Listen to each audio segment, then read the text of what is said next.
ശനി ഞായർ തിങ്കൾ ചൊവ്വ ഈ 4 ദിവസം വസുക്കുട്ടൻ്റെ സ്കൂൾ അവധിയായിരുന്നു കേട്ടോ. തിങ്കളും ചൊവ്വയും ഇലക്ഷൻ പ്രമാണിച്ചിട്ടുള്ള അവധിയായിരുന്നു. തിങ്കളാഴ്ച രാത്രി അച്ഛാ എനിക്ക് ബീച്ചിൽ പോകണം. അവൻ ഇന്ന് വരെ ബീച്ചിൽ പോയിട്ടുമില്ല, ബീച്ച് കണ്ടിട്ടുമില്ല എന്നുള്ള രീതിയിലായിരുന്നു അവൻ്റെ കരച്ചിലും അവൻ്റെ വർത്തമാനവും. അങ്ങനെ നമ്മളിതാ ഈ സ്പീക്കറും കൊണ്ട് ഇറങ്ങി കേട്ടോ. അല്ലെങ്കിൽ നമ്മൾ രാത്രി സഞ്ചാരികളാണല്ലോ. വണ്ടിയിലെ സ്പീക്കർ കേടായത് കൊണ്ട് തന്നെ ഇപ്പം ഈ സ്പീക്കറുമായിട്ടാണ് നമ്മുടെ യാത്ര. അങ്ങനെ ഇതാ കുറച്ച് കാറ്റൊക്കെ കൊണ്ട് നടന്നു കേട്ടോ. പിള്ളേരെ രണ്ടുപേരും കയ്യിൽ ഇറുക്കി പിടിച്ചിട്ടുണ്ടായിരുന്നു കേട്ടോ. കൈ വിട്ട് കഴിഞ്ഞാൽ കടയ്ക്കുള്ളിൽ പോയിട്ട് അമ്മ അത് വേണം ഇത് വേണം. വാസുകിത ഈ ആനയുടെ അടുത്ത് നിന്നിട്ട് പറഞ്ഞു അച്ഛാ എനിക്ക് ഇത് വേണോ അച്ഛാന്ന് പറഞ്ഞ് കരച്ചിലായി.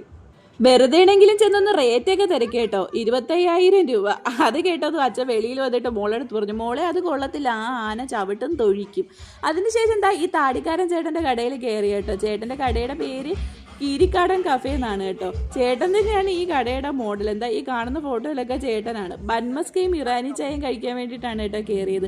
പക്ഷേ ബൺമസ്ക കിട്ടിയിട്ടുണ്ടായിരുന്നു, ഇറാനി ചായ കിട്ടിയില്ല. പകരം 2 സാധാ ചായയിൽ അഡ്ജസ്റ്റ് ചെയ്തു കേട്ടോ. വാസുകുട്ടന് വലിയ ഇഷ്ടമായി, പക്ഷേ എനിക്ക് വലിയ ടേസ്റ്റ് ഉള്ളതായിട്ടൊന്നും തോന്നിയിട്ടുണ്ടായിരുന്നില്ല. വാസുകി കിട്ടി പിന്നെ അത് നോക്കിയിട്ടേ ഉണ്ടായിരുന്നില്ല. അങ്ങനെ അതൊക്കെ കഴിച്ച് നമ്മൾ പുറത്തിറങ്ങി കേട്ടോ. വീട്ടിൽ നിന്ന് ഇറങ്ങപ്പോൾ നമ്മുടെ നിഘണ്ടുവിൽ ഉണ്ടായിരുന്നിട്ടില്ല കേട്ടോ ഈ രാത്രിയിലത്തെ ഫുഡ് കഴിക്കൽ. ഇവിടെ വന്നപ്പോഴത്തേക്ക് അച്ഛനും മകനും പറഞ്ഞ് നമുക്കിന്ന് ഇവിടെ ഫുഡ് കഴിക്കാമെന്ന്. അങ്ങനെ ഇതാ ആദ്യമായിട്ടാണ് കേട്ടോ നമ്മൾ ബീച്ചിനടുത്തുള്ള ഒരു റെസ്റ്റോറൻറ്റിൽ നിന്ന് ഫുഡ് കഴിക്കുന്നത്. നല്ല ഫുഡായിരുന്നു കേട്ടോ, നല്ല ഫുഡായിരുന്നു. അത് കഴിഞ്ഞതിന് ശേഷം എന്താ വാസി കുട്ടിക്ക് ഐസ്ക്രീം വേണമെന്ന് പറഞ്ഞിട്ട് അത് വാങ്ങിക്കാനായിട്ട് നിൽക്കുവാണേ.